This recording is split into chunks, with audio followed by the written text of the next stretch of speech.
പൂരമായി പൊടി പറത്തിയൊരോളമായി ചുടയുടെ പെരും പണമെടുത്തൊരു ചെറുപടയുടെ വരവിത സകിലടിച്ചൊരു മുകിലപാടി നഗര മുകളിൽ പങ്കിടങ്ങൾ കുരവയായി കുഴലുമായി കൊടുമുടി കൊടുക്കാൻ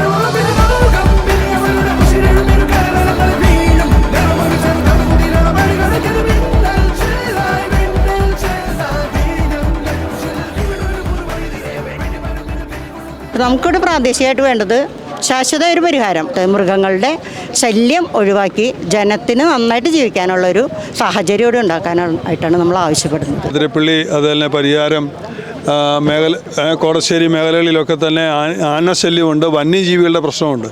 അപ്പോൾ ഒരു സത്യത്തിൽ ഒരു ഭരണകൂട സർക്കാർ ചെയ്യേണ്ട പ്രഥമവും പ്രധാനമായ ദൗത്യം മനുഷ്യൻ്റെ ജീവനും സ്വത്തിനും സംരക്ഷണം നൽകുക എന്നുള്ളതാണ്. പക്ഷേ ഇവിടെ നമ്മൾ വരുമ്പോൾ നമ്മൾ മനസ്സിലാക്കുന്ന ഏറ്റവും പ്രധാനപ്പെട്ട കാര്യം ജീവനും സുരക്ഷിതത്വമില്ല. അതുകൊണ്ടാണ് ആന ചവിട്ടിയുടെ മരിക്കാൻ ഇടവന്നുള്ള സാഹചര്യം ഉണ്ടാവുക.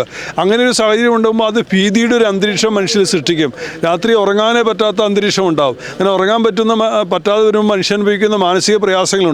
ഒപ്പം തന്നെ കൃഷിയിടങ്ങളിലൊക്കെ ആന ഇറങ്ങി അത് മുഴുവൻ നശിപ്പിക്കുമ്പോൾ രണ്ടോ മൂന്നോ കൊല്ലത്തെ അവരുടെ കാർഷിക ഫലങ്ങൾ മുഴുവൻ നശിപ്പിക്കപ്പെടുകയാണ്. അവരുടെ വരുമാന മാർഗ്ഗം ഇല്ലാതാവുകയാണ്. അപ്പോൾ ഇതെല്ലാം തന്നെ വലിയ സങ്കീർണമായ വിഷയങ്ങളാണ്.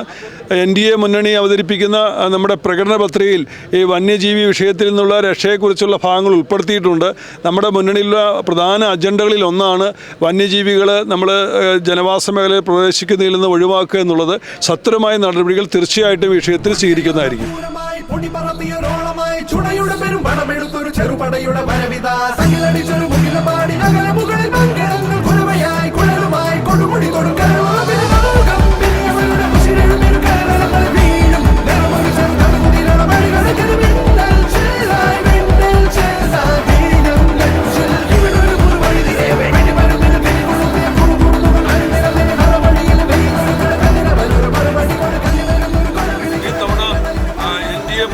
അധികാരത്തിൽ വരുമെന്നുള്ള കാര്യത്തിൽ തർക്കമില്ല. അത്ര വലിയ ആവേശത്തോടെയാണ് ജനങ്ങൾ സ്വീകരിക്കുന്നത്.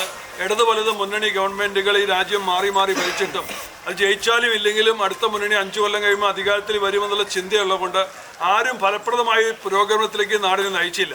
പക്ഷേ കഴിഞ്ഞ 10 വർഷക്കാലമായി ലോകാരാധ്യനായ നരേന്ദ്രമോദിജി കേരളം ഉൾപ്പെടെയുള്ള സംസ്ഥാനങ്ങളിൽ കൊണ്ടുവന്ന വികസനത്തിൻ്റെ വിസ്മയമുണ്ട്.